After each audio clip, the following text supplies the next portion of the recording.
Discover your musical potential. Yannis Kapa. This is Yannis Kapa. For this video, we're going to learn Last Christmas by Wham. These are the holidays that are coming in, so I decided to make a little video about this song for you in order to play with your friends and just have fun with it.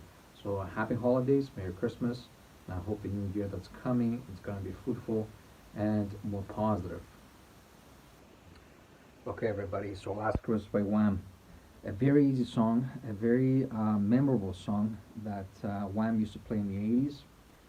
It was George Michael, I think there was another guy, it was two of them. Him, George Michael, and some other guy.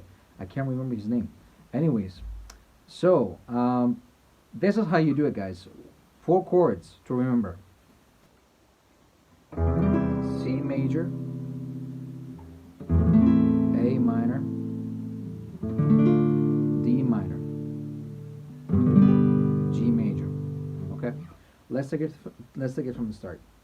All right, so C major basically is you put your first finger on the 2nd string, 1st fret, and then you put your 2nd finger on the 2nd fret, 4th string, and you put your 3rd finger on the 3rd fret, 5th string. Okay? Now the second one is A minor, very easy. And you put your first finger on the 1st fret, 2nd string, and you put your 2nd finger on the 2nd fret, 4th string, and you put your 3rd finger right here on the 2nd fret, 3rd string. That's your A minor. And then you do D minor, which is 1st finger, 1st string, 1st fret, and then you put 2nd finger on the 2nd fret, 3rd string, and then you put your 3rd finger on 3rd fret, 2nd string. Remember here to play only the first 5 chords, not this one, because it doesn't align. It's not in the chord.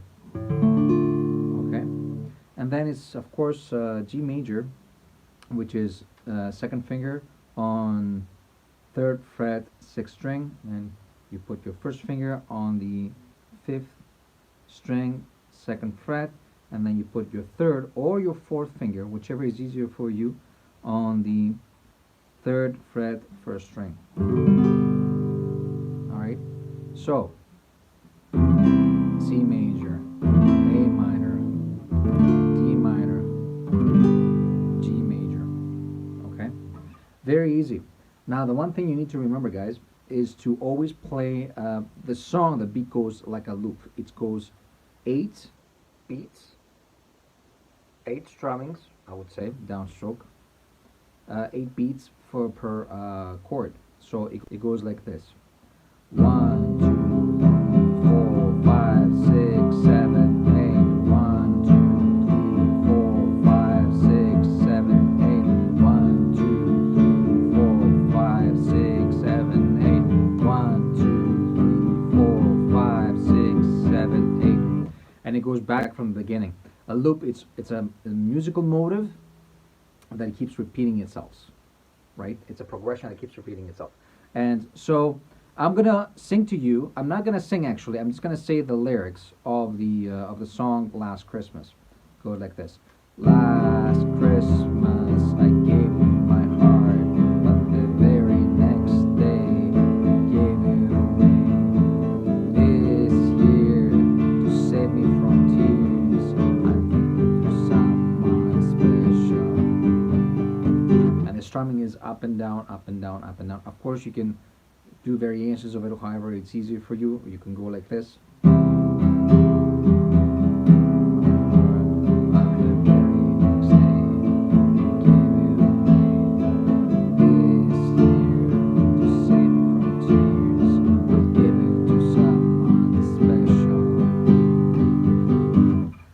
But those of you who want to do a little bit more easy and just keep the rhythm as you're starting to learn this song, best way is to do it like this, as I showed before. 1, 2, last Christmas I gave you my heart, but the very next day you gave it away. This year to save you from tears.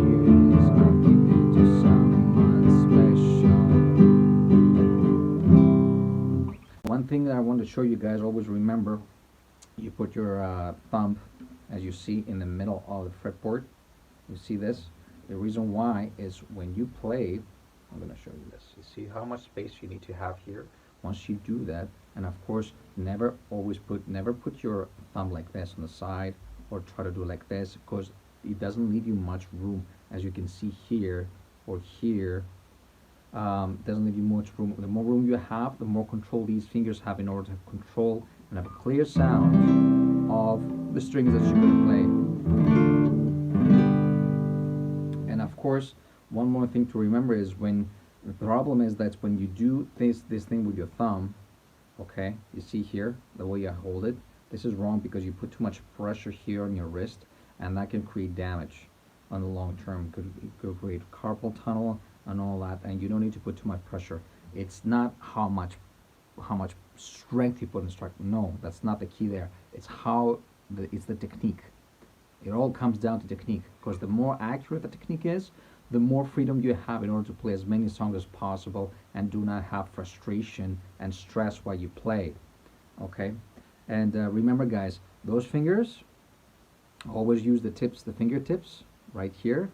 See how I do this? I'm going to show you this on the side so you can see. Here, like this, not like this. Always remember, use your fingertips just like little hammers. And you always do control, always play, and see if your guitar sounds clear. That's the key right there. Once you have a clear sound, you have a very compelling, a very beautiful sound, and that's what people want to hear. And it does make a difference. It does make a lot of difference actually when you play the guitar. So remember, fingertips, your thumb, you always leave room here, as I said, and always put enough pressure here on your guitar in order to play the chords. Make sure your fingertips do not touch the adjacent chords, the strings, sorry, because you don't want to get that sound. You want to have a clear sound as possible. So fingertips as much as possible. See how that beautiful sounds? This is what you're trying to get. This is the goal. Okay? So thank you so much for watching. Like, subscribe, click the bell icon, leave a comment, and I'll see you guys next time. And Merry Christmas.